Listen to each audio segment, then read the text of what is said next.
আসসালামু আলাইকুম রহমতুল্লাহি ওয়া বারাকাতুহু। আমরা আসছি ব্রাহ্মণবাড়িয়া থেকে। তো আজকে আমরা যে সম্মেলিত হয়েছি, আমাদের একটাই উদ্দেশ্য যে ইসলাম, আমরা সকলে মুসলমান, আমরা বাংলাদেশের মধ্যে 95% মুসলমান। আমাদের মুসলিম ভাইয়েরা নামাজ না পড়তে পারে, কিন্তু কোরআন বিরোধী, হাদিস বিরোধী এমন কোনো কাজ হবে এদেশের মুসলমান সেগুলো মানবে না। আমাদের বর্তমানে আমরা এখানে জমায়েত হওয়ার উদ্দেশ্য হলো, আল্লাহ কোরআনে বলেছেন, ইউসিকুমুল্লাহু ফি আওলাদিকুম লিযযাকারি মিসলু হাযযিল উনসায়াইন। একটা নারী একটা পুরুষ থেকে পুরুষ দ্বিগুণ পাবে, নারী এক ভাগ পাবে। তাদের এক হাদিস, একটা কথার দলিল কোরআনের অন্যদিকে বলেছেন, আল্লাহ বলেছেন, ওয়ালুতন ইয ক্বালা লিকওমিহি আতাতুনাল ফাহিশা।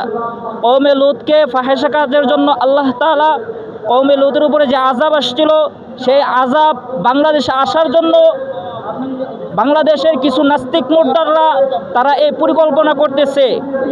স্পষ্ট ভাষায় কথা বলতে চাই, আমরা এদেশের মধ্যে কোরআনের বিরোধী যে মুসলমান ভাইয়েরা করবে, যে নাস্তিক মুর্দারা কোরআনের বিরোধিতা করতে চাইবে, হাদিসের বিরোধিতা করতে চাইবে, এদেশের মুসলমান তাদের শরীরের শেষ বিন্দু রক্তটুকু দিয়ে হলেও কোরআনের হেফাজত করে ছাড়বে ইনশাআল্লাহ।